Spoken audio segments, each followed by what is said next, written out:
One hand. Okay. We've been here Oh, 20. two. Okay. Some of you are kind of. 20. That is still quite a few. And I think I've said this before, but yeah, Cosette and I are fairly new in this church, and have really grown to love it and love this place and the pastor and everything. However, we were in Bethel when this church started, and we were leading the singles group. We came over 25 years, about 26 years ago actually, to Lafayette with our singles, and we canvassed the community.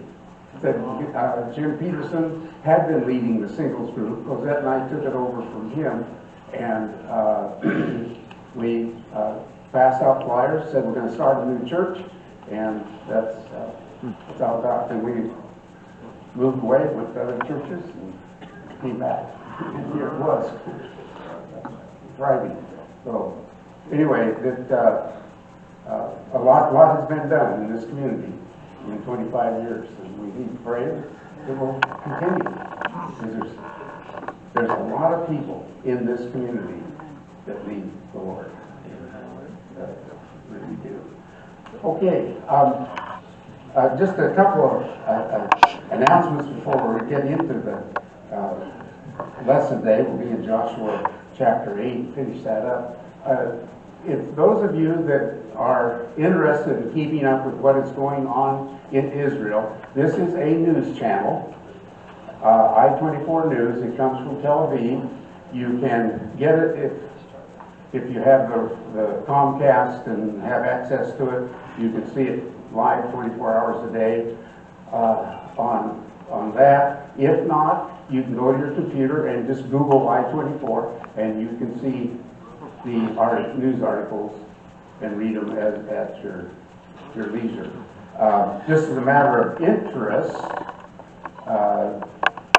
this is the channel that Denise Wood worked for. She was one of the anchors here for a couple of years, and she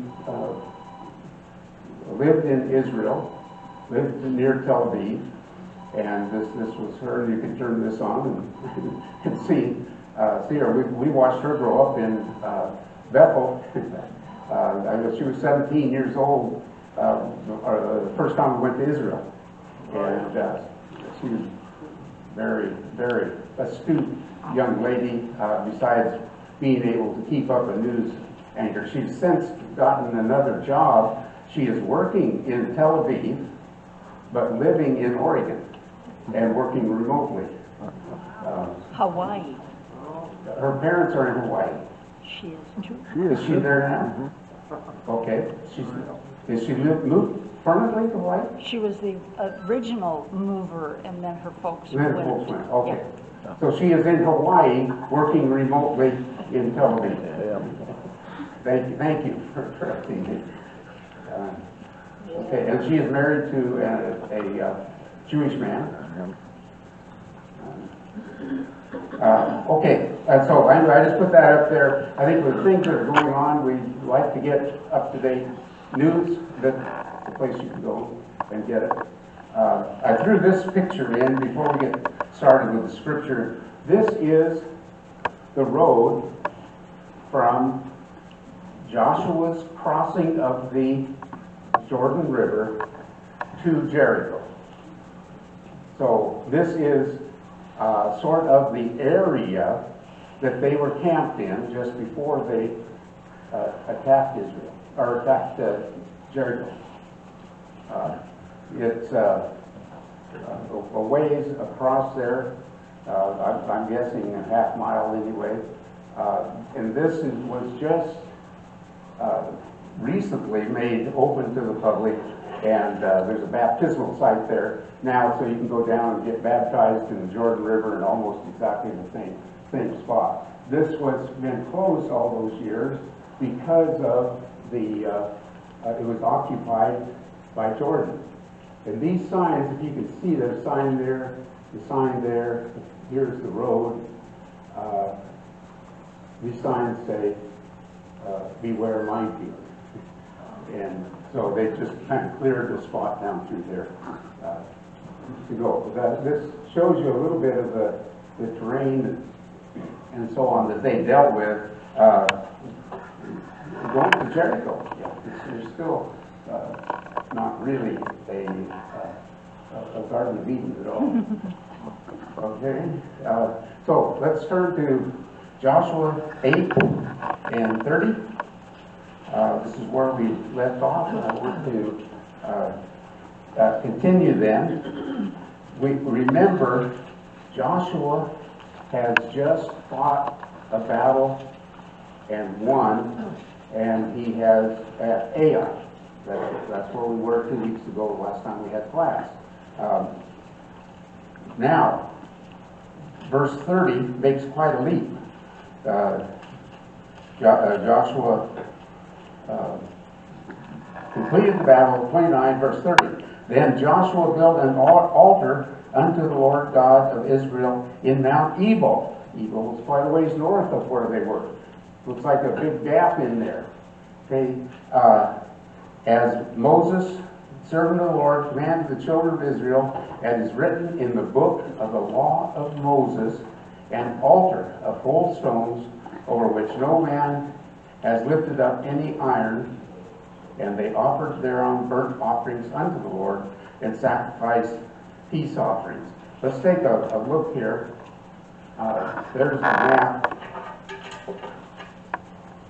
Here is Ai and Bethel, which they were kind of complicated at the same time. Bethel came running when Ai was attacked, and they, got wiped out. Okay, now Mount Ebal and Mount Gerizim, where it starts at verse 30, is put up here in the north. Why were, and some of you know the answer to this, why were they so anxious to get from here up to there? Why is that? It's just a blank spot in the Bible, and the next thing they say after Ai, he was in deception. Why did he do that? We just read it. Pardon? Did some of the spies that went out to check out what the territory, what the land was going to be? No, not at this time. Not at this time. That's good. A good answer, but okay. Read for 31. And Moses, the servant of the Lord, commanded the children of Israel, as is written in the book of the law of Moses, an altar of whole stones. In other words, they are obeying an instruction from that is in the law of Moses. Okay, and so as soon as they get settled here, they are going to, and they had set up their capital, so to speak, in Gilgal. You remember, they're going to go up here as quickly as they can. And that's why it kind of looks like kind of a gap in the chronology here in the Bible. They're obeying what Moses told them. Let's take a look at that.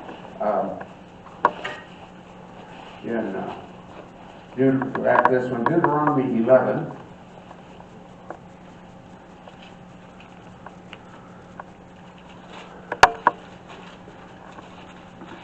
By the way, this is another passage that, if you want to really get some background on what is going on with Joshua, quite a bit of it is in this these few chapters of Deuteronomy here as well. Okay, starting in Deuteronomy 11:26.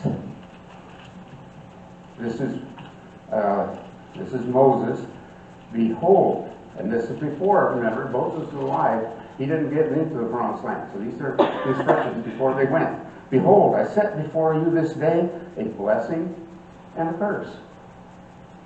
A blessing if you obey the commandments of the Lord your God, which I command you this day, and a curse if you will not obey the commandments of the Lord your God, but turn aside out of the way which I commanded you on this day to go after other gods, which you have not known. And verse 29, and it shall come to pass, when the Lord thy God hath brought thee into the land whither you go to possess it, that you shall put the blessing upon the Mount Gerizim, and the curse upon Mount Ebal. And there again, I think it's just a fascinating story. You read the whole thing if you want. Take a little bit of time this afternoon and read through that. It is very interesting. It's such an integral part of the formation of the new nation of Israel. Okay, so back to our scripture then. John, when you see pictures of those two mountains, Gerizim looks like a desert. It looks like it's been cursed. It does, doesn't it? Yeah. Absolutely, yeah, yeah. Well, we all know that God made it simple here. If you do this, we're going to get blessed. If you don't do this, it's not that you're going to lose blessings, you're going to be cursed.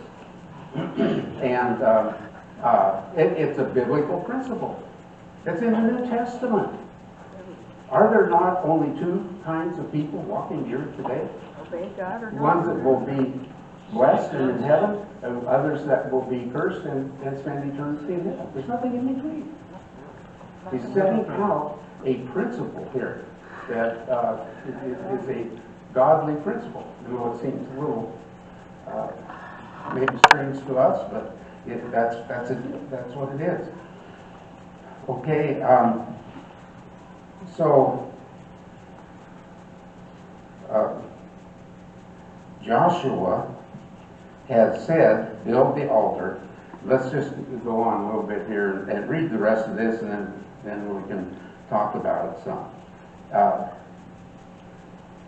He's talking about giving instructions to build an altar there.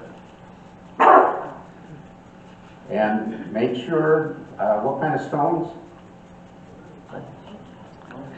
Natural stones that have not been carved on. Okay?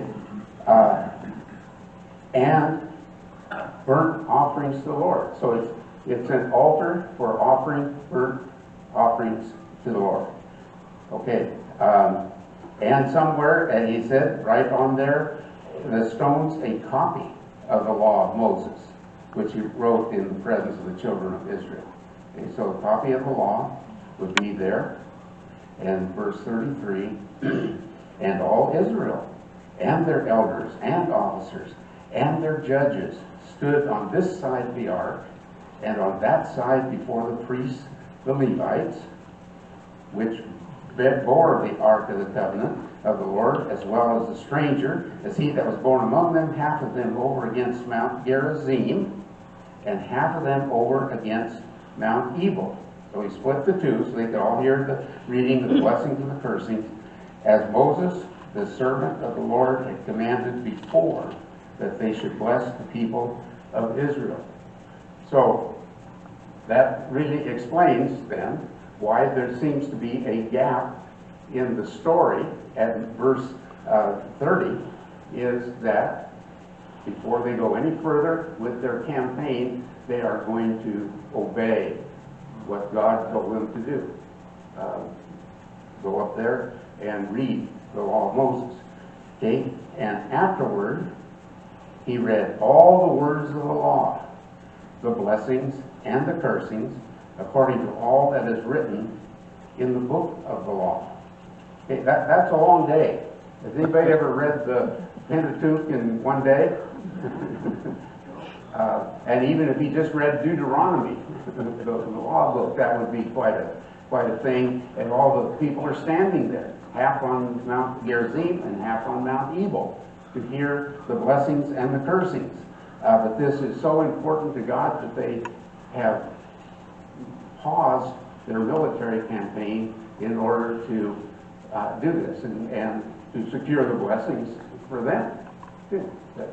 Okay, verse 35, there was not a word of all that Moses commanded which Joshua did not read before all the congregation of Israel, with the women and the little ones and the strangers that were conversant among them. Why did he read it to the children and to the strangers that were in there? Because God commanded it, we just read that. He commanded, yeah, John? Well, this is a new generation. This is a Generation Z. Yeah. They had no idea. They had wandered around for 40 years.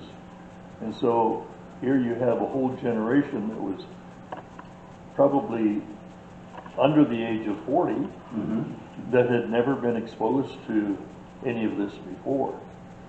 And so it's the re-education of the new generation. Yeah.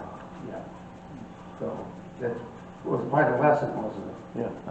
It's interesting that this is the third copy of the 10 Commandments. Yeah, it is, And Joshua was there. Joshua was there with Moses when the original second copy was made. Yeah. As they were coming down the mountain, Joshua disagreed with Moses. And Joshua says, I hear the sound of rebellion. And Moses said, oh no, I hear the sound of singing. And then they saw the golden calf. But Joshua was with Moses coming down after God had made the second copy of the 10 Commandments. And now Joshua is doing the third. And he should by now understand the importance. It's not allowed in American schools. Yeah. The most important writing that ever existed, probably, as John just said, that you hear it, is not allowed in public schools.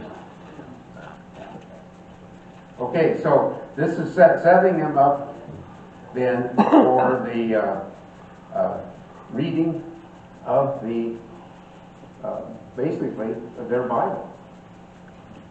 What's going to be done? Very important thing. Here is a picture of the two mountains. The one on the left is there. This is Mount Gerizim, where they put these people here and read the blessings. Now you can see from the geography here, and when you're there versus, I pulled this picture off the internet because it shows them so plainly. Here is the city of Shechem, which is mentioned in the Old Testament in the middle. It is now Nablus. If you read about news, it's the city of Nablus. These people turned this way and read the blessing. Is that a Palestinian city or a Israeli city? It's Palestinian. Yeah. You have to be careful going there. Yeah.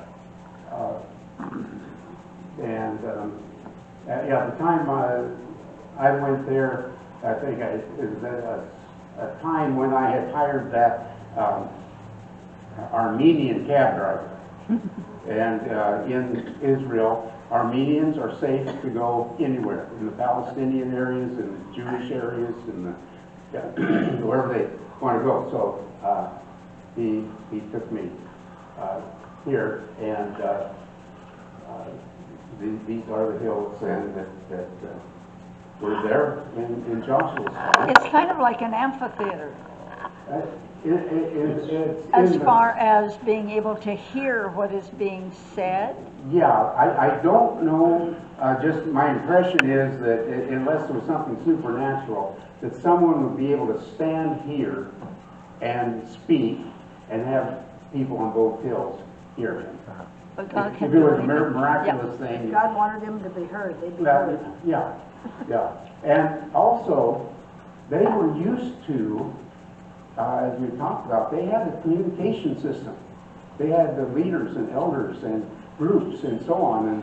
And by the time Joshua or the priests would have been finished reading a section, it would have been repeated over and over and would have traveled up there by word of mouth.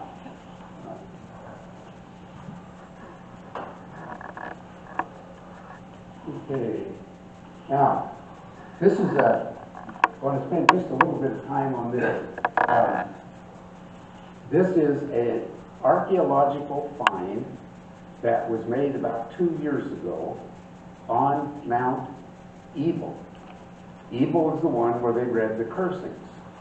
Okay, this is called the curse tablet, and this is less than about the size of a postage stamp.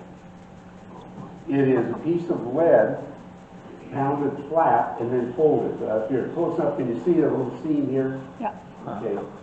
They can't open it because it's too fragile, but they are using different sounding techniques in order to get at the message that is in there. So this is the top and the bottom, and then of the edge. There are many of these tablet things because they are used as fishing weights in the Bible times. They would fold this, and it's lead. They would fold it on the net or the line or whatever, and pinch it shut, just like we do. And that's what one of these is. But it is called the curse tablet. For one, it was found because it substantiates the Bible. It's one of the most interesting pieces of archaeology that has ever come across. Here is the verse that's written inside. Curse, curse, curse, cursed by the God Yahweh. You will be cursed. Cursed, you will surely die. Cursed by Yahweh, curse, curse, curse. And that was found on Mount Ebal just recently, 2 years ago. And of course, it's a matter of concern, and there's some controversy there, because the archaeologist who found this, first of all, he's a Christian man. I worked with it. He was in charge of the dig that I went to in Shiloh. And so I sat with him at dinner time a time or two. He is a born-again Christian man that's interested in the Bible and is honest, and would not publish anything that hadn't been substantiated, at least in his mind. But there are other archaeologists very jealous. It's a funny funny occupation that way, because there are people that you think, okay, a good archaeologist would be a God-fearing man. No, not all of them are. But Scott Stripling is the one who found this and found this, and you can talk to him, you know immediately he's a man of God, and he prays, and so I tend to believe this has been shipped. I think the curse tablet is in Germany now, being tested and read, because they want to make sure that they get whatever is inside this. It's just, it's hidden, but they are working on it. If even at now, when there is some controversy as to whether it is, you know, that people will say, well, look, it's really just some scratch and marks in there. It's not what it is, and so on. And I know the gentleman, and he would not say it unless it was true. So that's something too. If you want to get more info on it, and you have a computer, look it up. It's the curse tablet from Mount Ebal, and it will probably in a few years be listed as the most outstanding archaeological find of the decade, and it proves the Bible.